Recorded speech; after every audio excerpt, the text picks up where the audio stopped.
තියන් ඉන්න ටික දෙන්නේ කියලා ළමයි මාත්‍යයි ඕන හැමෝටම නිවෙස්යක් ඕන මම ජීවත් වෙන්න ඕනේ මම බේර ගන්න ඕනේ රජුට කියන්න ඕනේ අපේ ළමයි ඔක්කොම දෙවිල දෙන්න ඔක්කොම බේර ගන්න ඕනේ 30 වසරක් තිස්සේ මව්බිම වෙලාගෙන තිබූ කොරිරු ත්‍රස්තවාදයෙන් මුළු මහත් ශ්‍රී ලංකාවම මුදාගෙන රටට සැබෑ නිදහස උදා කර දුන් ඓතිහාසික විජයග්‍රහණයට වසර 17ක් සපිරේ.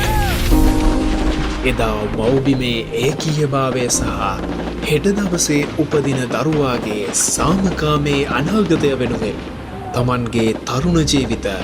ලේ මස් සහ සියලු සැප සම්පත් පරිත්‍යාගයෙන් කටයුතු කළ අපගේ රණවිරුවන් සැමට සිලෝන් නගරවාසී අපගේ උත්තමාචාරය බියෙන් සහ සැකෙන් තොර එකම රටක් ලෙස නිදහස් ආසක් යට අපට හුස්ම ගන්නට ඉඩ සලසාදී රට වෙනුවෙන් දිවිපිදූ සහ ආබාධිත වූ සියලුම වීරයන් සැමදා අප හද තුළ අමරණීයයි. ඉරක් පායනා දේශය ලොවක් ලොබ බැඳුණු දේශය මගේ මේ රටයි සුන්දර බලමු මැන සකි